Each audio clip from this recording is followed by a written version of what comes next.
చెప్తా జరిగిన సంఘటన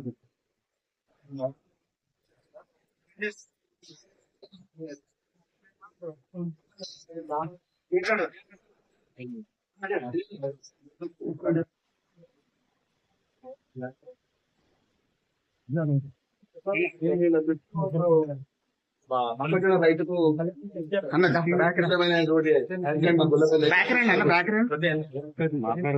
వన్ హాస్పిటల్ కానీ కొన్ని ప్రైవేట్ హాస్పిటల్స్ ఊర్లలో ఆర్ఎంపీ డాక్టర్లతో సంబంధాలు పెట్టుకోవడం తీసుకురావాలి.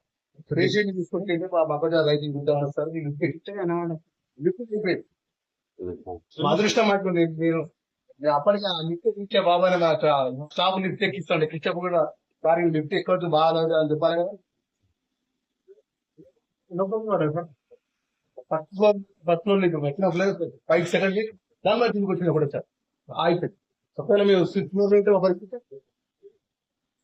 ఇప్పుడు ఈ ప్రైవేట్ హాస్పిటల్ రన్ చేసుకుంటా ఈ అరకొర యొక్క సౌకర్యాలతోని ఓన్లీ పేషెంట్లను అడ్మిషన్ చేసుకోవాలి, డిసీజ్ చేసుకోవాలనే దృక్పథం తప్ప పేషెంట్ కేరింగ్ విషయంలో కానీ హాస్పిటల్ సంబంధించిన సెక్యూరిటీ విషయంలో కానీ ఏమైనా వాళ్ళకి తయారు ఉన్నదా?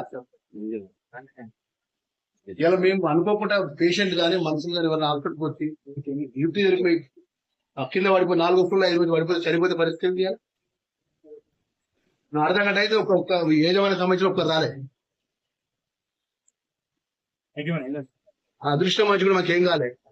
మేమేంటంటే ఇలాంటి ప్రైవేట్ హాస్పిటల్ ఏదైతే కరీంనగర్ జిల్లాలో ఈ సౌకర్యాలు కరెక్ట్ లేకుండా రెసిడెన్స్ డాక్టర్లు పెట్టకుండా బయట డాక్టర్లు పిలిపించి ట్రీట్మెంట్ పిలిపించుకుంటా అప్పటికప్పుడే పిలిపించి ట్రీట్మెంట్ ఇప్పించే హాస్పిటల్ మీద చర్య తీసుకోవాలి. రాతపురం కంప్లైంట్ చేస్తున్నాడు మా పిఏ మా సార్ చేస్తున్నాడు. దాని ఏదైతే ప్రైవేట్ హాస్పిటల్స్ లో కూడా కరీంనగర్ అక్రమమైన ప్రైవేట్ హాస్పిటల్ గ్రామీణ ఆర్ఎంపీ డాక్టర్తో సంబంధాలు పెట్టుకోడు. పేషెంట్ తీసుకొచ్చాడు ఇక్కడ మన ఏ తీవ్రమైనటువంటి యాక్సిడెంట్ పేషెంట్ సంబంధించిన స్పెషలిస్ట్ డాక్టర్ ఉండడు. న్యూరో యాక్సిడెంట్ న్యూరో సర్జరీకి ఉండడు. హార్ట్ డాక్టర్కి ఉండడు. ఆర్తో డాక్టర్ ఉన్నాడు. ఒక 2-3 ఎంబీబీఎస్ డాక్టర్లు ఉంటారు. బయట స్పెషలిస్ట్ నడిపిస్తే నడిపిస్తారు హాస్పిటల్ నడిపించి మరి అత్యంత ప్రమాదంగా లిఫ్ట్ ఉన్నప్పుడు చెప్పాలి. లిఫ్ట్ ఎక్కదు ప్రమాదం ఉంటుందని చెప్తే మేము నట్టుకుంటే ఎక్కినాం. థియేటర్లో పేషెంట్ ఉన్నాడు మనం వాపస్ వచ్చినాం. మీరే కదా మా ఎంబడి మీకు కూడా వచ్చింది కదా.